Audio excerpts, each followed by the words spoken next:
Fraud से बचे।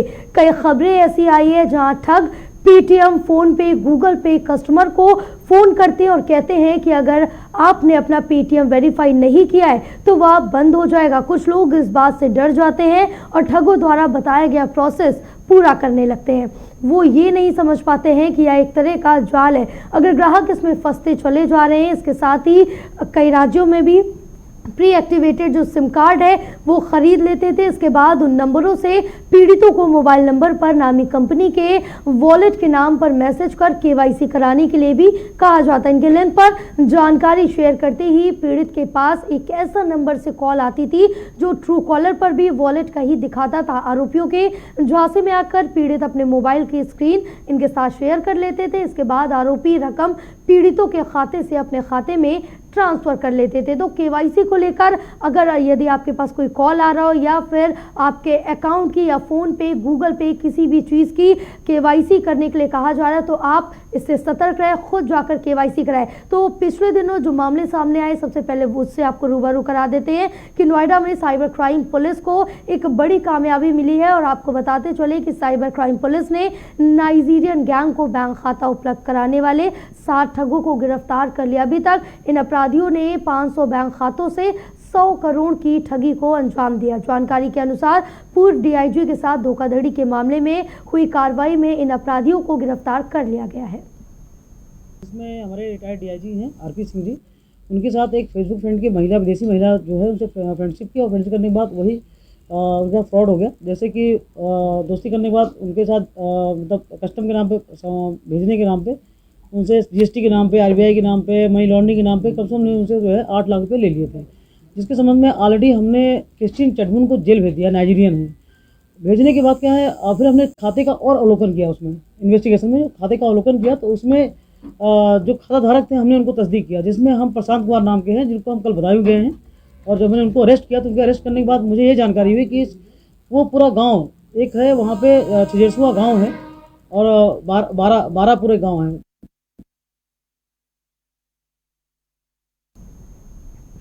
तो आगे बढ़ेंगे और इसी पर आज हम चर्चा करेंगे कि केवाईसी के नाम से किस तरह से साइबर ठग अपने जाल में फंसाते हैं और साइबर ठगी को अंजाम देते हैं। ज़्यादा चर्चा के लिए हमारे साथ कुछ मेहमान जुड़े हुए, कुछ खास मेहमान। चलिए आपको जानकारी दे देते हैं। अधिवक्ता सुप्रीम कोर्ट के हैं प्रमोद कुमार जी हमारे साथ जुड़े हैं और रवि कपूर जी हैं, साइबर एक्सपर्ट सावित्री चौधरी जी हैं, सामाजिक कार्यकर्ता। आप सभी खास मेहमानों का GK 24/7 न्यूज़ पर बहुत स्वागत है।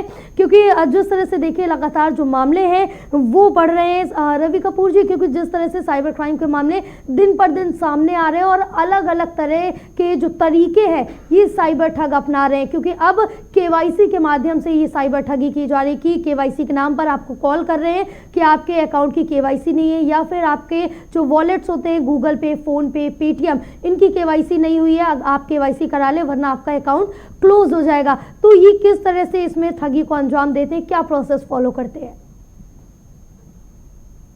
नमस्कार जया जी। जी रवि जी बहुत नमस्कार जी। नमस्कार जया जी।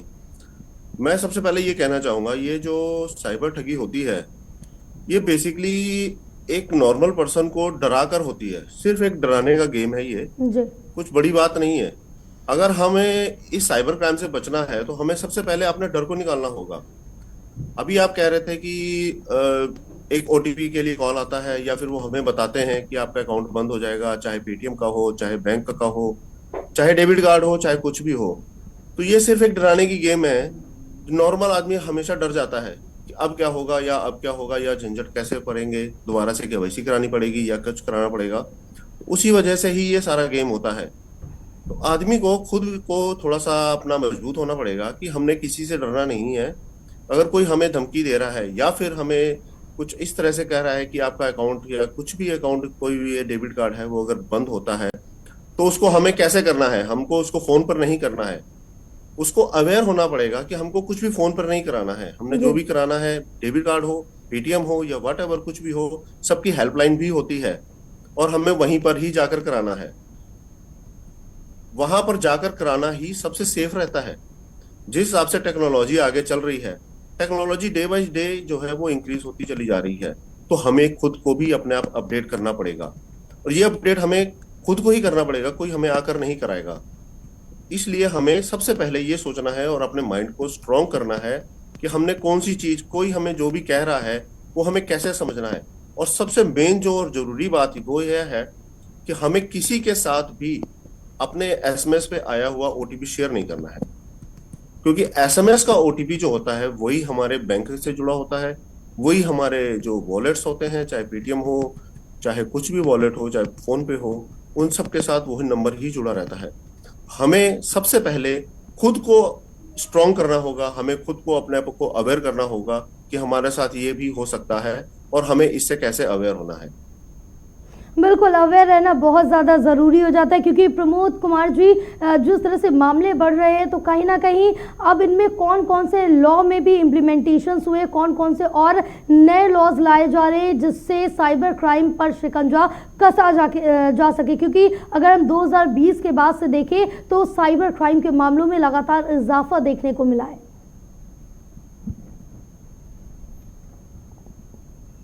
है कि इंफॉर्मेशन टेक्नोलॉजी एक्ट जी ये अप्लीकेबल है और ये नई कानून बनी है कि ये साइबर क्राइम या इलेक्ट्रॉनिक्स से रिलेटेड जो भी आज के डेट में टेक्नोलॉजी कर रहे हैं उससे रिलेटेड कोई भी फ्रॉड या इस तरह का जो है चीटिंग का केसेस नॉर्मली होता है तो उसको रोकथाम किया जा सके। लेकिन ये साइबर क्राइम एक्ट भी है, इसके लिए साइबर क्राइम बहुत सारे थाने जो है बने हैं पूरे हिंदुस्तान के अंदर में, और स्पेशली यूपी में बना हुआ है, नोएडा में भी बना हुआ है। तो ये देखा गया है, क्योंकि मुझे एक बार मौका मिला साइबर क्राइम एक हमारे दोस्त के साथ जो है हुआ था, तो उसके सिलसिले में मैं थाने में गया। तो जब थानेदार से जो बात हुई, वहां पे जो आईओ थे, उन्होंने स्पष्ट शब्दों में मना करते हुए या टालते हुए ये कहे कि देखिए कंप्लेन तो हम ऐसे कर लेंगे, लेकिन ये क्रिमिनल को खोजना बहुत मुश्किल है, उसको ट्रेस कर पाना मुश्किल है। जैसा आपने बताया और हमने अभी पहले भी बताया था कि इसमें नाइजीरिया के लोग, काफी लोग इन्वॉल्व हैं और पूरे एक संगठित रूप से एक समझे कि गैंग बना करके, और एक दो नहीं है, हिंदुस्तान के अंदर में जो नाइजीरियन है वो लाखों की संख्या में आया हुआ। और ये ड्रग बेसिकली जो है नाइजीरियन जो है वो ड्रग है, और ये साइबर क्राइम में वो एक्सपर्ट है। और बहुत लोग तो ऐसे हैं कि वो नाइजीरिया में बैठ करके या केनिया में बैठ करके, आपको अफ्रीकन कंट्री में बैठ करके, कनाडा में बैठ करके वहां पे जो है मास लेवल से यहाँ क्राइम कर रहे हैं। यहाँ समझिए कि ये यदि आप हिसाब करेंगे तो लाखों की संख्या में डेली यहाँ का जो निरीह पब्लिक है, जो निरीह जनता है, वो सफर कर रहा है साइबर क्राइम से। और खास करके जब से ये टेक्नोलॉजी बढ़ा है, मोबाइल से या क्यूआर कोड से आप जो पैसे का लेन देन करते हैं या देते हैं, उसमें कहीं ना कहीं जो ठग, जो सातिर लोग हैं वो काफी इन्वॉल्व होकर करके, और जितने भी है इवन पढ़े लिखे हुए लोगों को भी वो ठगी कर लेते हैं। कभी कह देंगे कि आपके पास कोई इनाम में मिला है, कार मिला है, आप इसके लिए 1000 रुपया डिलीवरी चार्जेज लीजिए, उसके बाद कीजिए। फिर वो आदमी जब उसके अकाउंट में डालता है और इस तरह से उनको टेलीफोनिकल कन्वर्सेशन या चैटिंग होता है, और वो बाद में पता चलता है कि ये जो गिरोह है, जो सातिर है, जो गैंग है, वो ऐसे हजारों वो फेक ये रखे हुए हैं, सिम कार्ड रखे हुए हैं। आप 2 घंटे के बाद या 4 दिन के बाद आप उसको ट्रेस करना चाहेगा, यहाँ का साइबर क्राइम थाने का जो आईओ है वो ट्रेस नहीं कर पाता है। पता चलता है कि वो फेक नाम से है, जो अकाउंट नंबर भी होता है वो फेक नाम से क्यों रहता है। तो इसमें कहीं ना कहीं उसकी जड़ें हमारे समाज में बहुत गहरी तक पहुंच गया है कि वो फेक सिम लेने में भी सफल हो रहा है, फेक जो है आपका अकाउंट खोलने में भी सफल हो रहा है, और हमारे ही बीच में रह करके हमारे लोगों के साथ घपलेबाजी कर रहा है। तो मैं समझता हूं सरकार को इसके लिए काफी सचेत होना पड़ेगा, और जो नए तरीके जो ये अपना रहे हैं ठग और क्रिमिनल लोग, उसके साथ उनको एक दंडात्मक और इससे भी कठोर कानून बनाना होगा। और इसमें डरने और ना डरने का सवाल नहीं है, इसमें है केवल सचेत रहने का सवाल है, जागरूक रहने के लिए। सरकार को हर मोर्चे पर पब्लिक को जागरूक करना होगा, आपको बताना होगा कि देखिए इस तरह का गिरोह चल रहा है। और आपको बता दूं कि बहुत सारे तो ऐसे साइबर क्राइम का केस है 90%, एक दो नहीं 90% जिसका FIR ही नहीं हो रहा है, क्योंकि आयोग के पास जाता है कि जी आप देने से आप केवल धक्के खाओगे और आपका कोई क्राइम यहाँ पर FIR होगा नहीं, और इस तरह से वो आदमी निराश होकर के घर चले जाते हैं। इसी तरह से आजकल आ गया है एक ऑनलाइन मार्केटिंग में भी लोग जो है इसी तरह से जो साइबर कर करके वो ठगी के शिकार हो रहे हैं। हम आपको ये फलाने आइटम देंगे और उसमें से आप फंसिए, फेसबुक में जाकर के यूट्यूब पे वो आपको करेगा। इस तरह से ये संख्या समझिए कि दिनानुदिन बढ़ते जा रहा है और अधिकांश लोग इसमें सफर कर रहे हैं। आप यदि सर्वे आप करवाएंगे तो देखेंगे कि यदि 100 में 95% लोग कहीं ना कहीं किसी न किसी तरह से ये साइबर ठगी के जरूर ग्रसित हैं। बिल्कुल, कहीं ना कहीं यहाँ पे बढ़ती संख्या के साथ साथ जिस तरह से टेक्नोलॉजी बढ़ रही है, लोग इसका इस्तेमाल भी कर रहे हैं, तो कहीं उनको फायदा मिल रहा है तो कहीं कहीं अभिशाप भी साबित हो रहा है। सावित्री जी, जिस तरह से ये मामले बढ़ रहे हैं और आजकल तो पढ़े लिखे लोग भी इसके शिकार में फंस जा रहे हैं, क्योंकि KYC एक ऐसी चीज़ है, आप भी सोचते हैं कि मुझे बैंक जाना पड़ेगा, चलो अच्छा है घर बैठे ही हमारी KYC हो जाएगी, किसी भी अकाउंट की हो, बैंक अकाउंट की हो या फिर आपके किसी भी वॉलेट की हो, फ़ोन पे, गूगल पे या पेटीएम, घर बैठे ही हो जाए तो हमारा टाइम भी बचेगा और हमें जाना भी नहीं पड़ेगा। तो इसके चक्कर में आके वो अपना कई गुना नुकसान कर देते हैं। बिल्कुल, देखिए जयपाल जी, मैं ये कहना चाहूंगी कि दुर्भाग्य हमारे देश का, MBA, MCA, BTech, M.Tech कर करके बच्चे बगल में डिग्री दबा के घूम रहे हैं, उनको जॉब नहीं मिल रही जी। और यहाँ अनपढ़ लोग करोड़पति बन रहे हैं। अब देखिए, करोड़पति लोगों ने बहुत हो हल्ला कर रखा है कि करोड़पति, अरे करोड़पति, अरे करोड़पति बनना कोई उपलब्धि नहीं है, चोर भी बन सकते हैं। अच्छे इंसान बनना, अगर अच्छे इंसान बने तो हम जाने। तो देखिए जिस तरह का लोग सभी अब कह रहे हैं अवेयरनेस की जरूरत है, या सब जानकारी, ज्ञान तो सब दे सकते हैं, कोई भी दे सकता है, लेकिन जिसका कटता वही जानता है। मेरे खुद 20,000 रुपए ठगी हुआ है और मेरे को 10 मिनट के अंदर मैंने साइबर क्राइम को फोन किया और अपनी FIR दर्ज कराई, और उन्होंने बार बार कितनी बार रिपीट किया, आप ये अपनी जानकारी दीजिए, ये दीजिए, ये, फिर वो फोन कर जाता, फिर दूसरा कोई बंदा आ जाता कि आप ये जानकारी दीजिए। कम से कम 2 घंटे इसी काम में लग गए। वो FIR पूरी रात में दर्ज हुई होगी, और मैं बार बार ये बोलती रही, आप इस नंबर को एक बैन कर दीजिए, इसको, ये जो इसका अभी भी अकाउंट चल रहा है, अभी भी जो इसका फोन ऑन है, बार बार हम कॉल कर रहे हैं, आप देखिए, आप फोन करके देखिए, आप इसको बंद कर दीजिए, इसका सीज कीजिए इसके बैंक अकाउंट को। लेकिन वो काम नहीं हुआ कि नहीं, जब आपकी FIR दर्ज हो जाएगी उसके बाद ये सारे काम होंगे। पुलिस को फोन किया, थाने गए, चारों तरफ भागे, मेरे कम से कम 10 मिलने वालों के इसी तरह से उनके साथ ठगी हुआ है, और किसी का एक भी पैसा की पुलिस को कामयाबी मिल रही है, वहां से कामयाबी, कोई कामयाबी नहीं, किसका पैसा वापस हुआ है, जिसका कटता वही जानता है। अभी मैं कल परसों देख रही थी, टीवी पे भी आ रहा था, एक बैटरी रिक्शा वाला था, 44,000 रुपए उसके अकाउंट में था, सारा का सारा उड़ गया। वो रो रो के अपनी हालत बता रहा था। आंगनवाड़ियां हैं जिनके साथ इतनी ठगी हो रही है, कई मातृ वंदना योजना के, कई सुमंगला योजना के थ्रू कि आपको खाते में इतने पैसे आएंगे, उन गरीब लोगों के किसी के 25,000, किसी के 50,000, सब उड़ जाता है जितने अकाउंट में होता है।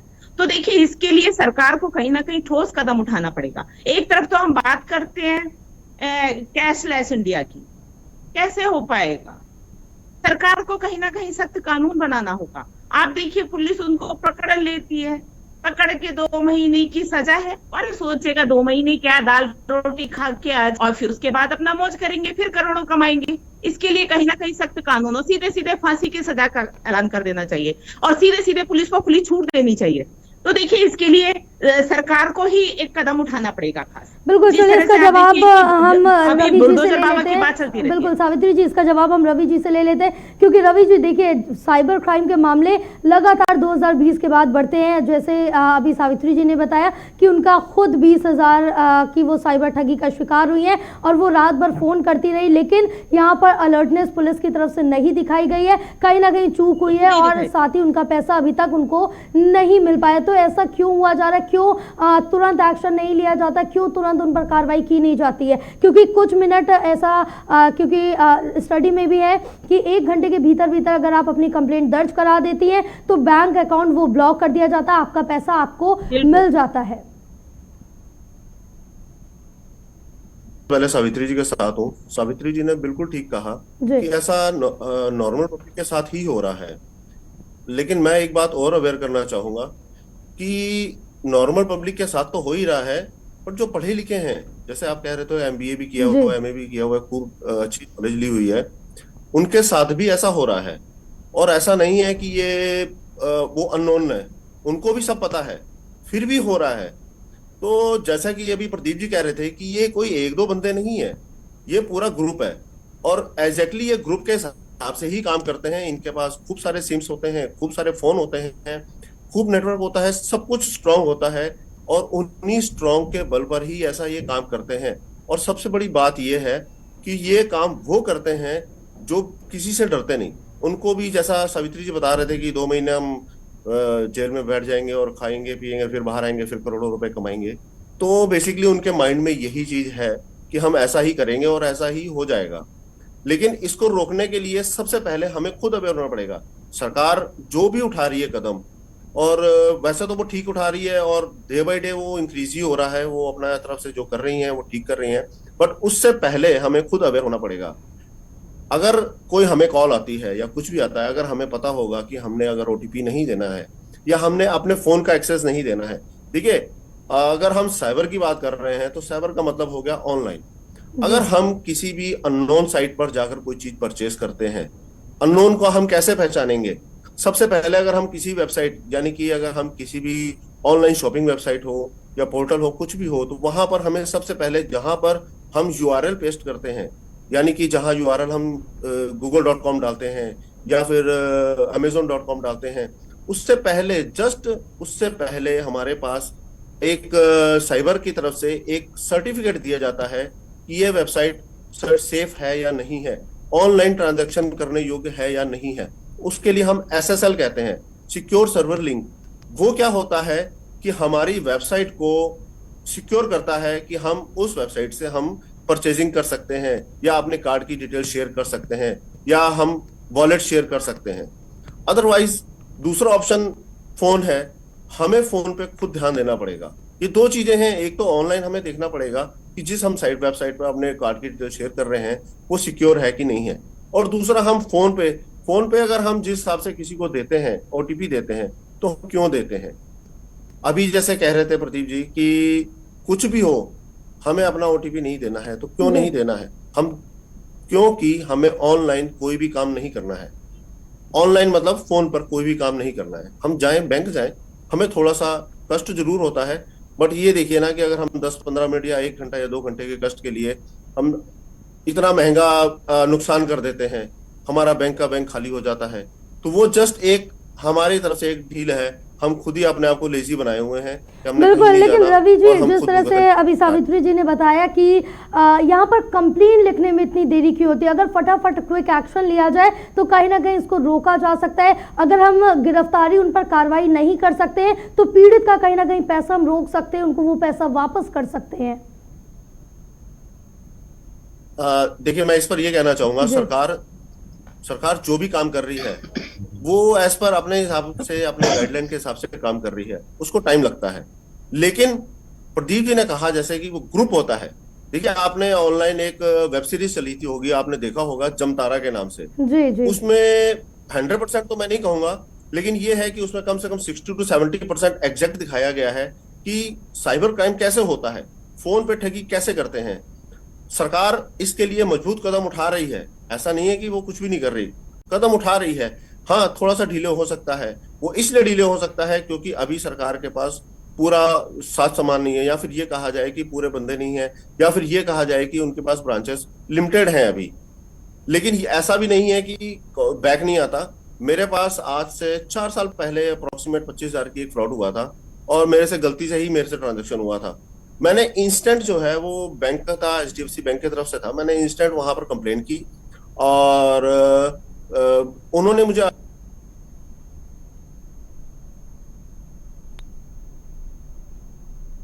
24 आवर्स अगर आप कंप्लेन करते हो तो आपकी कंप्लेन को रिटर्न में लिया जाएगा और उसके अगेंस्ट एक्शन लिया जाएगा।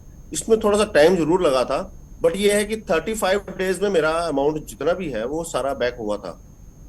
तो ऐसा नहीं है, मैं इस चीज के लिए ये नहीं कहूंगा कि सरकार कुछ नहीं कर रही। हाँ, सरकार को थोड़ा सा और अवेयर होना बिल्कुल और अवेयर और एक्टिव यहाँ पर होना चाहिए। जिस तरह से कार्रवाई में डिले होता है उसको जल्द से जल्द कराना यहाँ पर महत्वपूर्ण हो जाता है, क्योंकि यहाँ पर प्रमोद जी जिस तरह से देखें कि अभी सावित्री जी ने भी बताया, प्रमोद जी ने भी बताया कि मामले लगातार बढ़ रहे हैं और इसमें और जो कानून है वो सख्त कानून आने चाहिए, जो लॉ है वो और ज्यादा मजबूत होने चाहिए। तो इसको और ज्यादा मजबूत क्यों नहीं किया जा रहा और पूरी तरह से इम्प्लीमेंटेशन क्यों नहीं किया जा रहा है?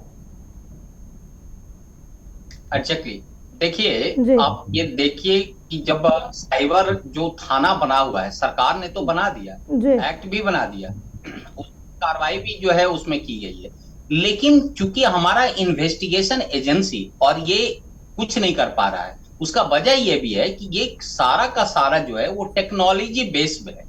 हमारा जो आईओ है, जो इन्वेस्टिगेटिंग ऑफिसर, वो इतना अभी परिपूर्ण मतलब तैयार नहीं हुआ है मानसिक रूप से कि उसको डिटेक्ट करें। एक दूसरा क्या होता है कि ये जुरिडिक्शन पे होता है, क्योंकि जैसा मैंने बताया कि इसका क्रिमिनल लोग का जो गिरोह है, जो तंत्र है, वो इंडिया से बाहर बैठा हुआ है, जैसे नाइजीरिया में है, केनिया में है, कनाडा में है, इंग्लैंड में है, इस तरह से जो विदेशों में बैठ करके संगठित गिरोह कर रहा है और बिल्कुल ये साइंटिफिक तरीके से इलेक्ट्रॉनिक्स वे में कर रहा है। तो उसको डिटेक्ट करना अभी भारतीय जो है ये इन्वेस्टिगेशन एजेंसी के बस की बात नहीं हो रही है। इसीलिए आप जैसे ही कंप्लेंट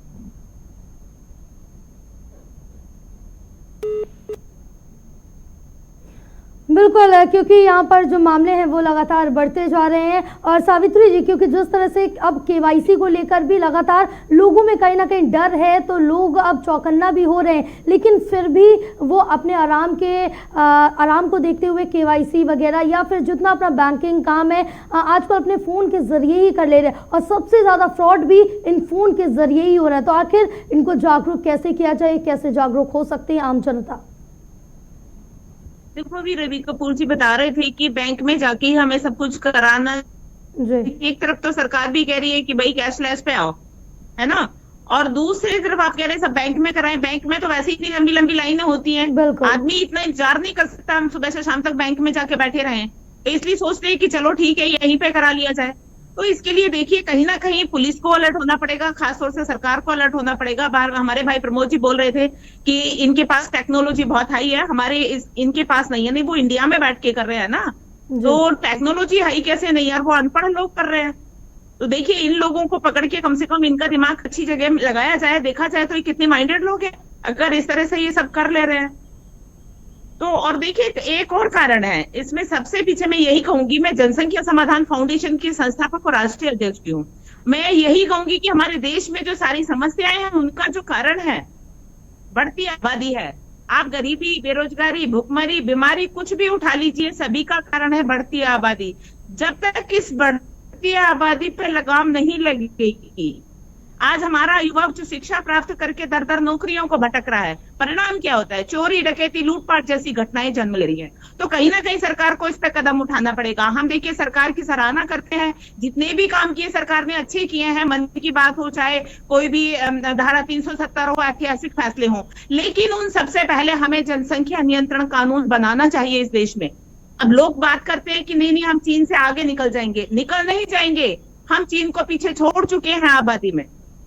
तो कहीं ना कहीं सरकार को इस पे भी कदम उठाना पड़ेगा, हमें समस्या की जड़ पे जाना पड़ेगा। समस्या की जड़ कहीं ना कहीं मजबूत जरूर होना पड़ेगा। और जिस तरह से साइबर क्राइम के मामले बढ़ रहे हैं, इस पर क्विकनेस, एक्टिवनेस बहुत ज़रूरी है, क्योंकि जिस तरह से मामले बढ़ रहे हैं इन पर शिकंजा कसना बेहद अहम हो जाता है। आप तीनों खास मेहमान का हमारे साथ जुड़ने के लिए बहुत बहुत शुक्रिया। तो जिस तरह से डिजिटल लेन देन का चलन बढ़ता जा रहा है और कई बार आपको भी बैंक से KYC अपडेट करने के मैसेज आते होंगे, क्योंकि आजकल साइबर ठगी करने वाले इसी तरीके का बहाना बना बनाकर आपसे आपकी सभी जानकारी ले लेते हैं और आपके बैंक अकाउंट से रकम ट्रांसफर कर लेते हैं। इसलिए आप इनके झांसे में बिल्कुल ना हैं और ना ही इनके कहने पर कोई भी ऐप डाउनलोड करें, क्योंकि ये ऐप के जरिए आपके फोन को अपने कंट्रोल में कर लेते हैं। अगर आप ऐसा करते हैं तो आप भी अपनी जमा पूंजी से हाथ धो बैठेंगे। इसलिए सावधान रहिए, सतर्क रहिए। फिलहाल हमें दीजिए इजाजत। आप देखते रहिए JK 24/7 न्यूज। नमस्कार।